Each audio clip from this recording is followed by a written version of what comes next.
What you've just heard is one of the many deaths from the monkey, the new major motion picture from Osgood Perkins, Stephen King, and James Wan. Experience it in theaters everywhere this Friday, because everybody dies, and that's life. Let's have some fun. Hey guys, Madame Ram, starring Toni Collette, tells the dramatized true story of Georgia Frontiere, a former entertainer turned owner and heavy hitter in the boys' club that is the NFL. After her husband's mysterious death, she shocks everyone by inheriting the LA Rams and taking the reins of a major sports franchise. Relying on her wit and astrological charts to make decisions, she turns the NFL on its head and to this day remains one of the most beloved, despised, and controversial figures in modern sports. You guys, I started listening to this and I am absolutely hooked. The twists and turns, I didn't see any of them coming, and I have so many questions. I cannot wait to continue to tune in. The woman who went from singer to NFL owner, defying expectations and shaking up the world of professional football. Madame Ram dives into her relentless quest for respect, power, and a championship trophy. This isn't your typical sports story. Follow Georgia Frontiere as she navigates a male-dominated industry using star charts and sheer determination to make her mark in history. Whether you love football, powerful struggles, or just a good scandal, Madame Ram has it all. Ambition, mystery, and the unforgettable legacy of a woman who refused to stay on the sidelines. Madame Ram, the woman who took on a man's world and won. Follow Madame Ram on Apple Podcasts, Spotify, or wherever you're listening now. Hey everyone, and welcome back to Big Mad True Crime, where we get big mad over true crime. I'm your host, Heather Ashley, and today's case is out of the Bismarck, North Dakota area and will be a two-parter. That all being said, small talk sucks, so let's dive in.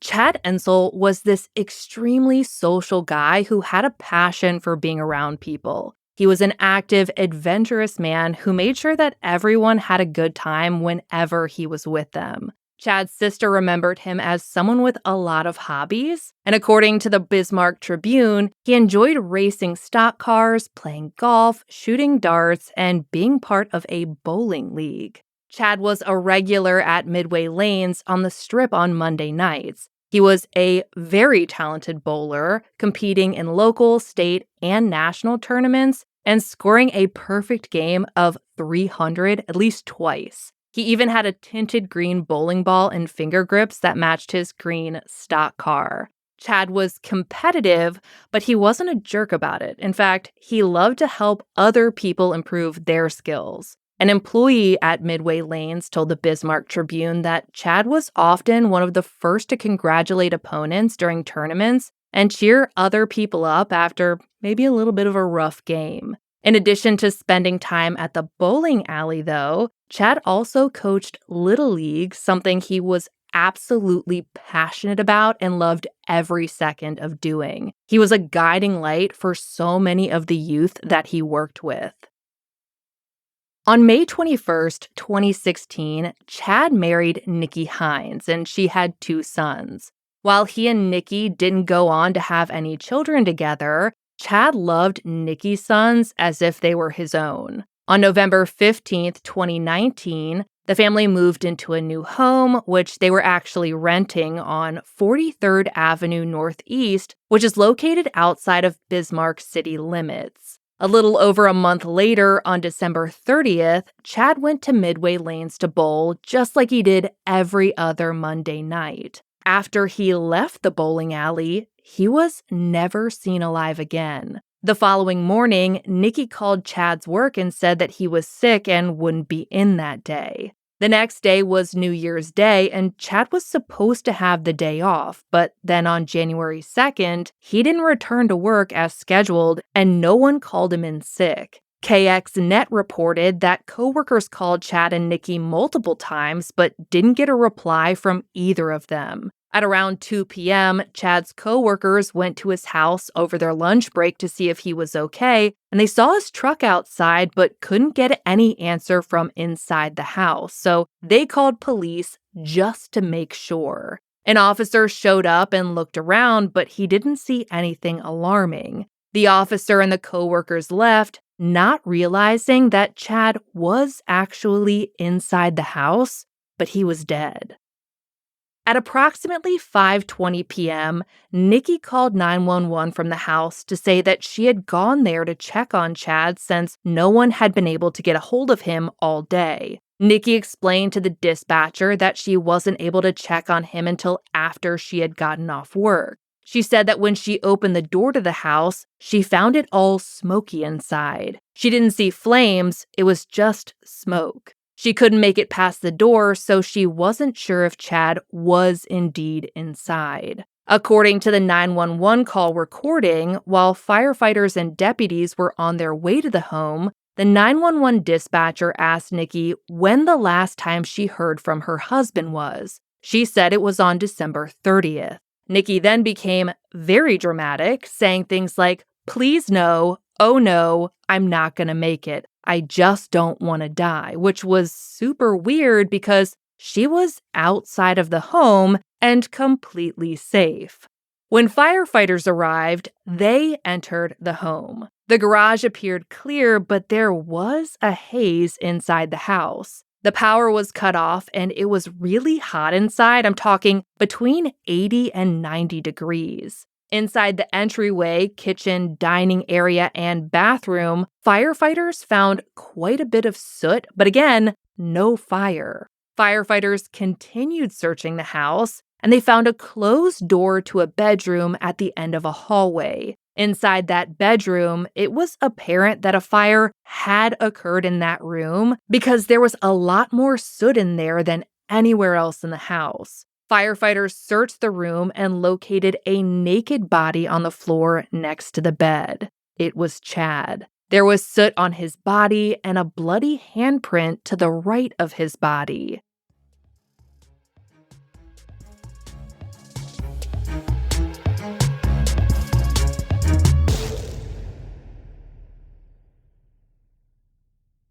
This episode is brought to you by State Farm.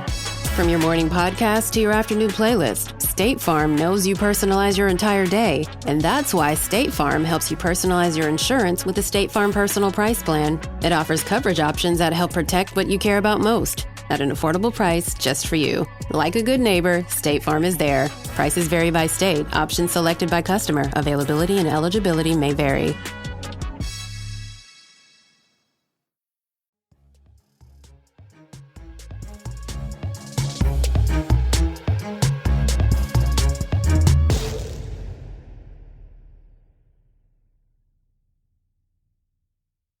According to records, a sunflower heater attached to a propane tank was found at the foot of the bed. The valve was in the open position, so firefighters obviously closed it. At first glance, it looked like this heater could have been the source of the fire, but then firefighters looked around and noticed that there was a double-barrel shotgun and a bottle of whiskey on the bed. They continued searching through the rest of the house and also found a smoldering fire coming from the top of the furnace in the basement. And that fire was quickly put out because these were firefighters. Police officers entered the house and they took their own look around. They examined Chad's body and noticed that he actually had a gunshot wound. At first, they thought that Chad might have completed suicide, but the more they looked, the less they thought Chad's death was self-inflicted. For one thing, why would the shotgun be on the bed if Chad was on the floor? KXNet reported that the coroner was called in, and they noticed that Chad was in the early stages of decomposition, which indicated that he had been dead for quite some time before he was found. The coroner then noticed that Chad actually had not one, but 2 gunshot wounds. This further convinced police that suicide is not what happened here. Typically, people do not shoot themselves twice with a shotgun when completing suicide. And there was another problem here, because when police looked at that shotgun, they only found 1 spent shell. So where was the second one?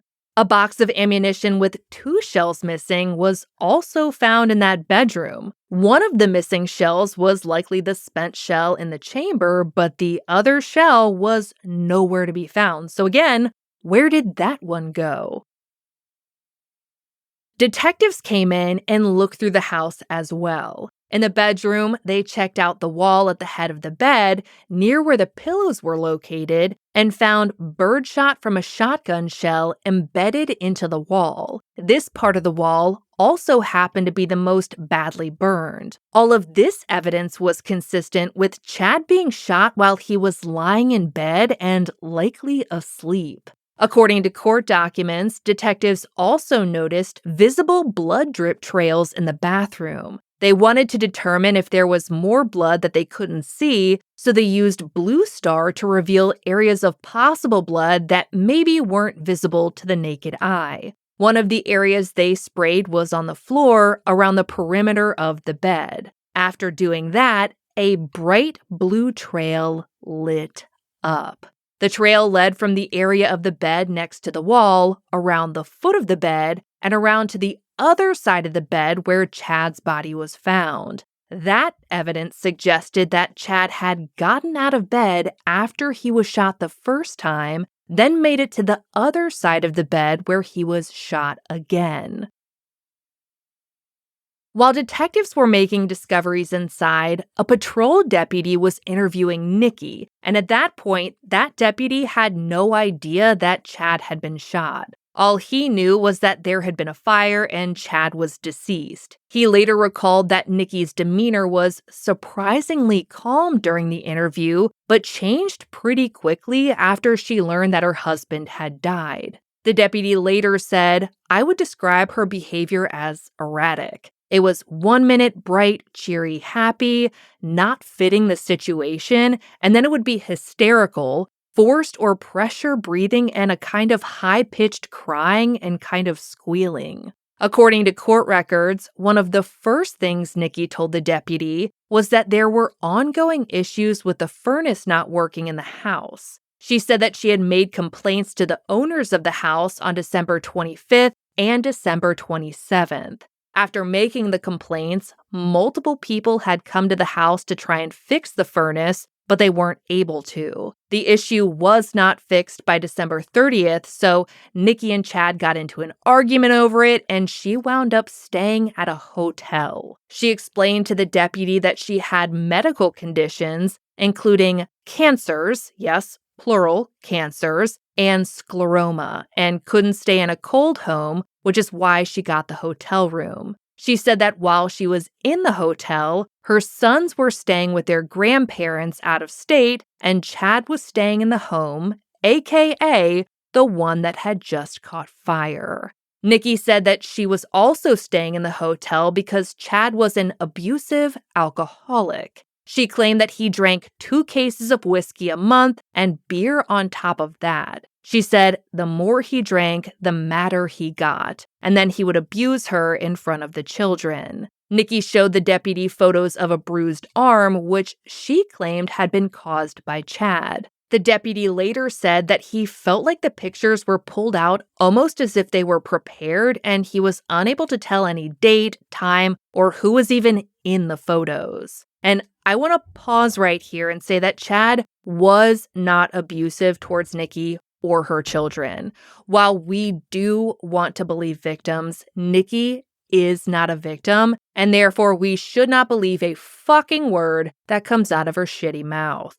Knowing that, Nikki told the deputy that she had a plan to escape Chad and move to Texas. She said that she'd been looking at houses in Texas and actually had a job interview there later that month. Court records state that when Nikki was done telling her story, which is exactly what it was. It was merely a story. The officer asked if there were any firearms in the house. Nikki said yes, there were firearms in the house. However, she wasn't good with guns. Nikki also let the deputy know that there was a security system at this home. He then asked if he could view her phone so he could look at the cameras, and she actually said yes. Because the deputy now had her phone, though, Nikki asked if she could go get the extra phone that she kept in her car, which is not suspicious, even for a second.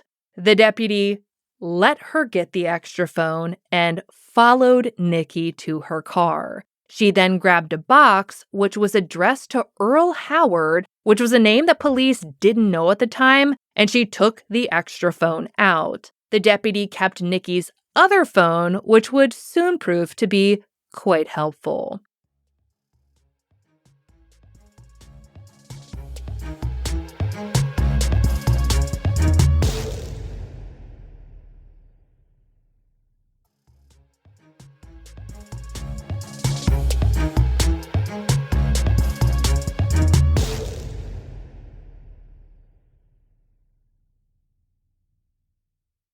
The investigation at the Entzel home continued, and eventually, the fire marshal and fire investigators who were brought in to investigate the house looked over the two fire locations, the bedroom and the furnace in the basement, and determined that the fires were two completely separate incidents. In the bedroom where Chad's body was found, fire investigators noticed that the heaviest fire damage was at the head side of the bed, as well as the area near where Chad's body had been found. There was a spotty nature to the burning and evidence that an ignitable liquid had been used on the bed and the floor. According to court documents, the soot evidence in the room told investigators that Chad was dead before the fire even started. For example, the area under Chad's body showed that the carpet was free of soot and fire damage, which meant that his body was in that exact same area prior to the fire ever starting. The same was found with the shotgun on the bed.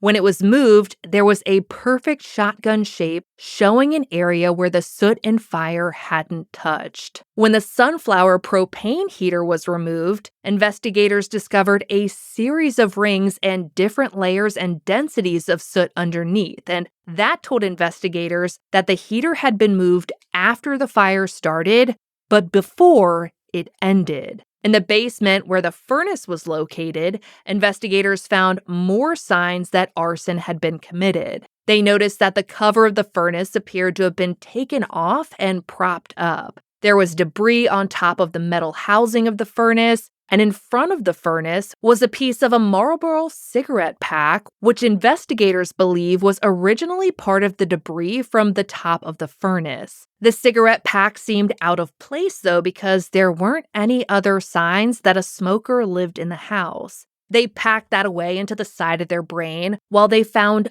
other signs that the furnace fire had been intentionally set, like the furnace's interior insulation being in good condition and an accelerant on the furnace. All of this combined told investigators that the fire was intentional and arson was the culprit. As the investigation at the house unfolded, Chad's body was taken in for autopsy. Court records report that the state medical examiner determined that Chad had wounds from being shot twice with a shotgun, and that was ruled his cause of death.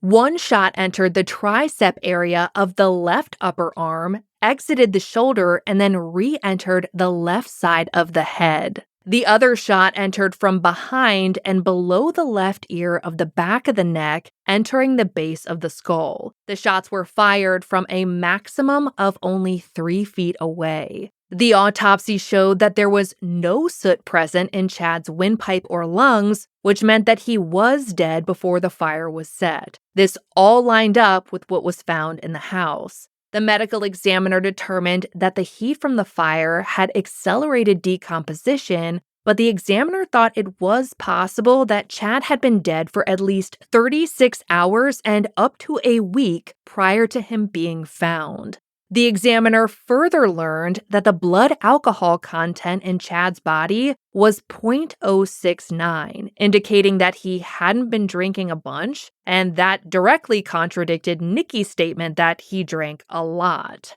Chad's manner of death was listed as homicide and not suicide. Detectives were now working an arson and homicide case, and they already had a person of interest, which was Chad's wife, Nikki. You see, when detectives checked the Entzel home surveillance footage on Nikki's phone, they learned that she and a man who wasn't Chad showed up to the house on December 30th at 6:54 p.m. while Chad was out bowling. Detectives weren't sure who this mystery man was, but it wasn't going to be long until they figured it out. The footage showed that Nikki and the mystery man stayed at the Entzel home for over an hour and a half, carrying stuff out of the house and into their car. After they left the house at around 8:30 p.m., the camera was set in privacy mode and videos were no longer available. However, detectives would later learn that some motion detection data was available, which we're going to get to in just a minute.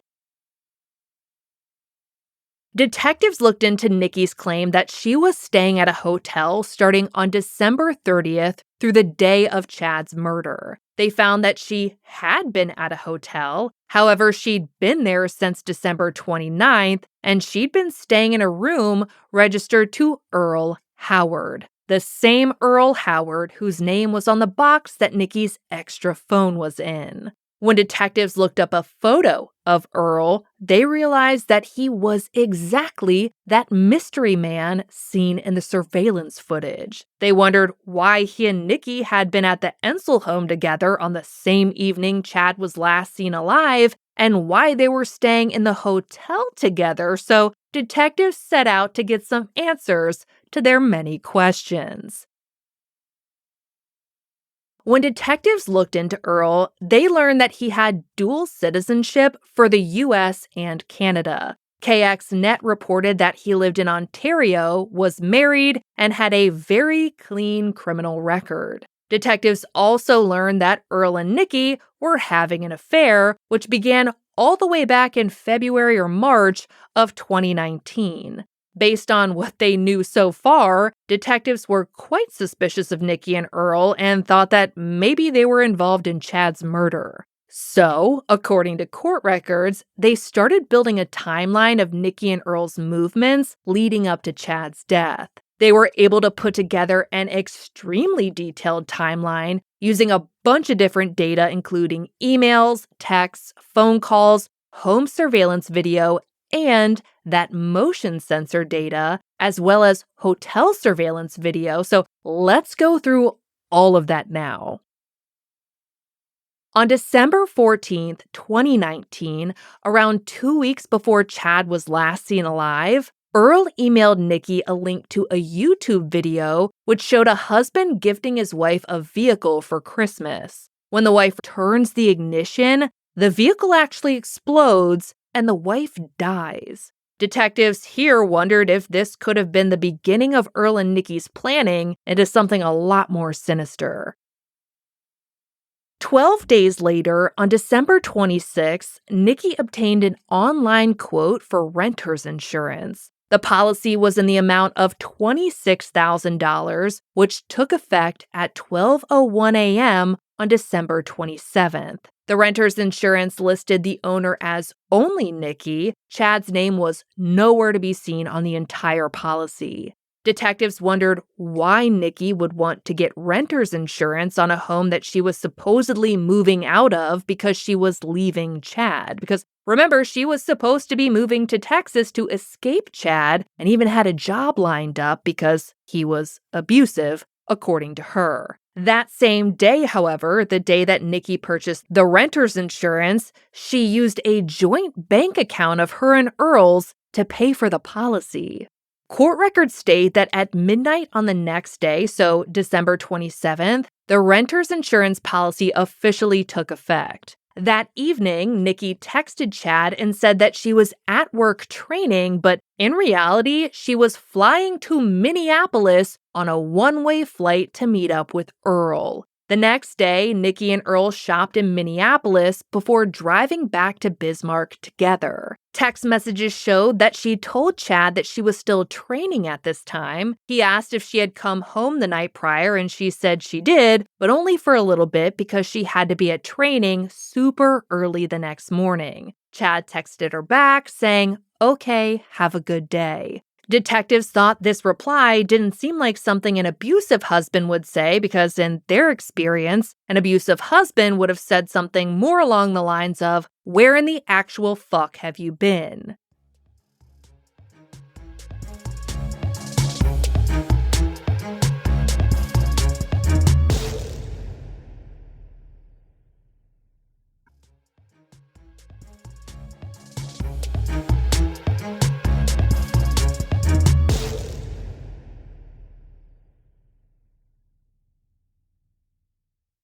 At around 2 a.m. on what was now December 29th, Earl checked in at the front desk of Staybridge Suites in Bismarck. The number of guests was 2, and there was only one bed in the room. After checking in, Nikki and Earl were seen on camera entering Staybridge Suites together. According to court records, at around 10 a.m., Nikki texted Chad that this was her last day of training. Chad texted back saying, "Sounds like a very long, intensive training. Haven't seen you in a few days." Then he sent a follow-up text which said, "Glad it's the last day of training. You always succeed at what you do, babe." And again, this doesn't sound like something an abusive husband would say. Later that day, Nikki and Earl went to a Walmart in Bismarck where they could be seen kissing in security footage. They made a purchase with their joint checking account, then went back to the hotel. While in their room, Nikki sent Earl an online copy of the renter's insurance documents, and when detectives learned this, they questioned why Earl, of all people, would need to have documents for a home that he didn't even live in.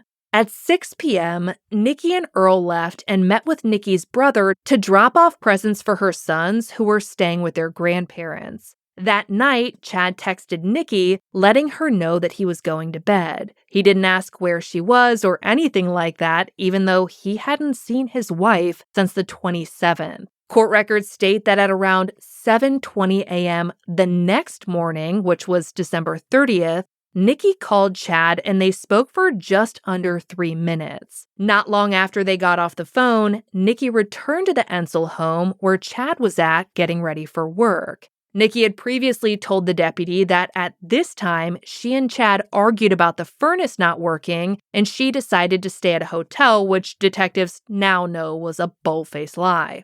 At 7:37 a.m., Nikki went to work. Not too long after that, Chad left as well, also heading to work. That afternoon, Nikki went to lunch with Earl, who picked her up in her work parking lot. When they were done eating, Nikki went back to work. Earl, however, went shopping at several businesses, including Praxair, where he purchased a welding torch kit for more than $350. Detectives were quite intrigued by this purchase because when they searched the garage of the Entzel home, they saw a matching torch kit. At the time, they didn't know the kit was relevant to the case, so they didn't gather it as evidence. They'd only photographed it. But once they saw that the torch kit had been purchased by Earl right before Chad was found dead, detectives went back to the home and seized it. When they examined it, they noted that the kit looked like it hadn't been used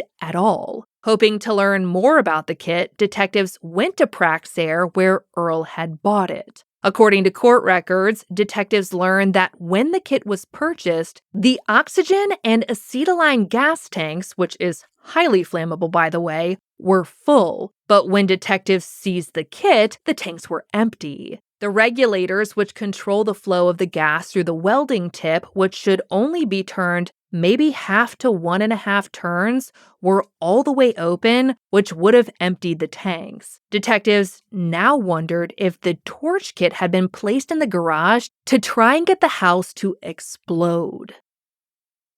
Let's go back to the timeline detectives had built. So, at around 5 p.m. on what was now December 30th, the last day Chad was seen alive, Nikki left work and went back to the hotel where Earl was at. At around the same time, Chad got home from work, and 45 minutes later, he left to go bowling. He arrived at Midway Lanes just before 6 p.m. At 6:38 p.m., Nikki texted Chad wishing him luck at bowling. Court records state that detectives believe she did this to verify that he was indeed bowling and not because she cared about his game. With Chad out of the house, Nikki and Earl could go over and get things ready to commit their murder and arson.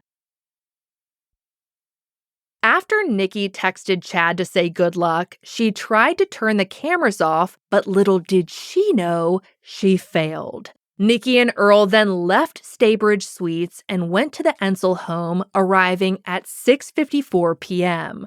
For the next hour or so, Earl took things from inside the house out to his truck, and detectives theorized that Nikki and Earl were moving belongings because they planned to burn the house down later, and Nikki wanted to make sure that she got her stuff out first. At 8:27 p.m., Nikki got into Earl's truck. Earl then briefly re-entered the garage before leaving the property with Nikki. They went back to Staybridge Suites and started unloading the stuff that they took from the house. At 10:35 p.m., Chad arrived home from bowling and he was never seen alive again. At 12:35 a.m., on what was now December 31st, Nikki's login information was used to access the Entzel home security system multiple times to change the privacy mode and camera settings. The cameras stopped recording, but the motion sensors kept going, which is something Nikki did not realize. Just after 1 a.m., Nikki and Earl left Staybridge Suites. 10 minutes later, the garage door of the Entzel home was opened. Detectives believe this was Nikki and Earl going inside the home to kill Chad and to set the house on fire, which would hopefully explode. Just before 3 a.m., the garage door of the Entzel home closed, and 15 or so minutes later, Nikki entered the hotel by herself. Exactly an hour after that, Earl showed up. Detectives were never able to figure out why there was an hour difference between them going inside. Court records state that just before 6 a.m., Nikki's login information again accessed the Entzel's home security system. After that, she and Earl left the hotel. At 6:32 a.m., the garage door of the Entzel home opened, and 6 minutes later, the garage door closed. Then, just before 8 a.m., Nikki called Chad in sick to work before going to work herself. Over her lunch hour, Nikki and Earl both went shopping separately. Nikki made purchases at a CVS pharmacy, and Earl bought some stuff at Northwest Tire. After Nikki got off work, she met Earl back at the hotel. For some reason, after this point, there was no more video footage obtained from the hotel, just hotel key records. At 10:59 p.m. that night, the garage door of the Entzel home opened again. 16 minutes later, it closed. At 11:24 p.m., Nikki and/or Earl entered the hotel room. The following day, which was January 1st, Nikki and Earl went to Riddle's Jewelry to get receipts for all the jewelry Nikki owned. They said they needed it to make a renter's insurance claim. Detectives questioned why they needed receipts to make a renter's insurance claim before the house fire had even been discovered, unless they already knew about the fire. But how could you know? According to court records, in the early hours of January 2nd, Earl left the town to go home. That morning at around 7:30, Nikki called him on her way to work. Then between 8:59 a.m. and 9:40 a.m., she received 7 phone calls from the same unknown number. She didn't know this, but it was Chad's coworkers calling to ask about his whereabouts since he didn't show up to work and no one called him in sick. Nikki did not answer any of those calls. At 9:14 a.m., Nikki called Earl, but it went to voicemail. From that time until 9:22 a.m., Nikki received 4 more calls from the unknown number. She still didn't answer, and just before 9:40, Nikki left work and called Earl when she got to the car. They spoke for just over 3 minutes. Then, Nikki received 2 more calls from a second unknown number, which was also one of Chad's coworkers. Nikki also didn't answer that call, and 1 minute after that, Nikki got 2 more calls from the unknown number. The first call wasn't answered, but the second one was. The coworker then told Nikki that they were worried about Chad because he hadn't come to work. But Nikki said that she was too busy to go check on him. After getting off the phone with this concerned coworker, Nikki didn't go back to work. It's unclear where she went, but wherever she was, she had cell service. And she used that service to Google Weigel Funeral Home. Detectives wondered why this would have occurred if Nikki claimed that she didn't know about Chad's death until later that day. Just before 1:20 p.m., Nikki got another call from the second unknown number. She didn't answer, and just over an hour later, Nikki called Chad, but the call went to voicemail, just like she knew it would. At around 3:30, Nikki finally got back to work, and at 5 p.m., she left. Then at 5:20, she called 911 from the Entzel home, claiming that she had just discovered the smoke. The very next day, January 3rd, Nikki made a claim on the renter's insurance. When speaking with the company, she said all of her belongings were ruined in the fire. When asked if she needed an advance to buy clothes for her and her sons, she said yes. This was interesting to detectives, though, because they knew that she and Earl had removed quite a few of her things before the fire ever started.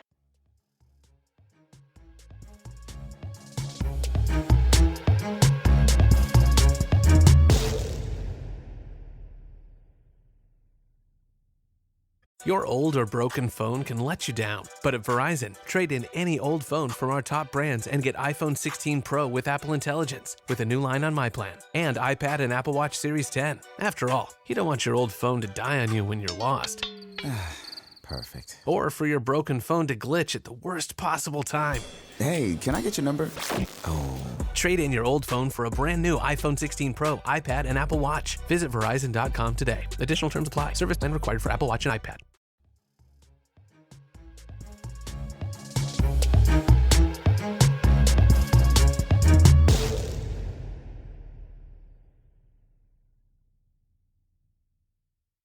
On January 4th, Nikki forwarded an email to Earl regarding houses for sale. Over the next 2 days, she and Earl exchanged 23 phone calls. Nikki also made a claim on Chad's life insurance policy, of which she was the sole beneficiary. And that brings us to the end of the timeline detectives put together. Obviously, everything they uncovered was extremely suspicious, and according to court documents, they theorized that Nikki and Earl had planned Chad's murder so they could be together and collect on the life insurance and renter's insurance. Detectives believe that Nikki or Earl shot Chad while he was sleeping. Then together, they staged the scene to look like a suicide. They took one of the spent shotgun shells, but left the other behind to make authorities believe he was only shot once. They put a whiskey bottle in the bedroom to make it seem like Chad was drinking and placed the propane heater near the bed, hoping to start a fire and cover up evidence. They also added an accelerant to make the fire spread further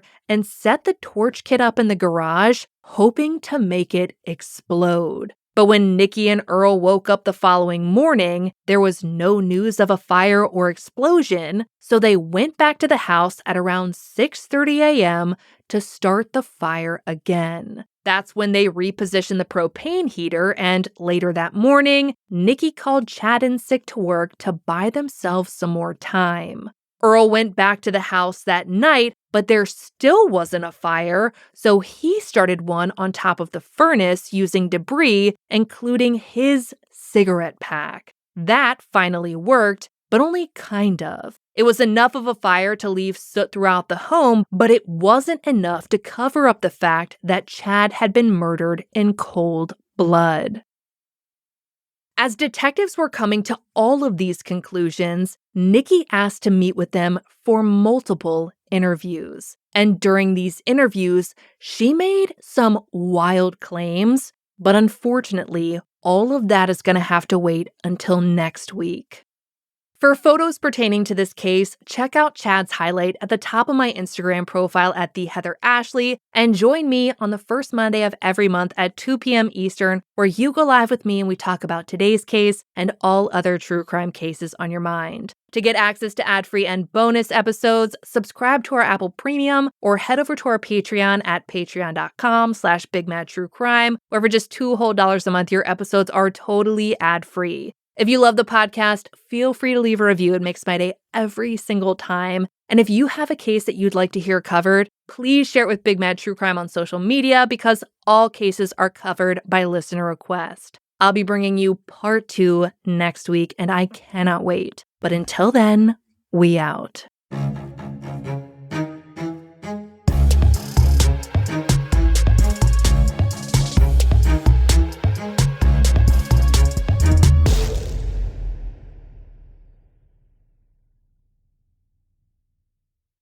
All right, guys, we are officially at the end of this episode, which means that it's time for me to share a review that made my entire day. And this one is from Addie de Boulder. Or maybe she's from Boulder, but Addie de Boulder sounds more fun. Anywho, it says, I found this podcast less than a month ago. I'm a start at the beginning type of person, and I'm already 200 plus episodes in. I love you. I love the matter-of-fact vibe of the episodes. Most episodes, I have found that I laugh out loud several times due to the quips. Also, the fact that you have a pet named Princess Consuela Banana Hammock is my absolute favorite thing. Friends forever. Forever. Thank you so much for creating this podcast, and keep doing what you're doing. Your podcast is always a light in my day. Addie de Boulder, you are a highlight of my day. A light. You're beaming de Boulder life. Light, damn it. You would not know that I talk for a living sometimes. Anywho, I love you. Thanks for being nice for no reason. And 200 plus episodes in a month. You should win an award. If I had trophies, I would send you one. I love you so much. Okay, bye. All right, guys. If you've made it this far, we're supposed to be at the hot take, but hot takes are always a little bit difficult at the end of a two-parter. The last two-parter I did, I forgot to write in that it was going to be a two-parter in the beginning, and people sent pitchforks my way. My bad. I put it in the beginning this time, so don't fight me. Yeah, this lady, we had to go in with she's a piece of shit. And normally, we would wait a little bit to, let you know how the case is unfolding.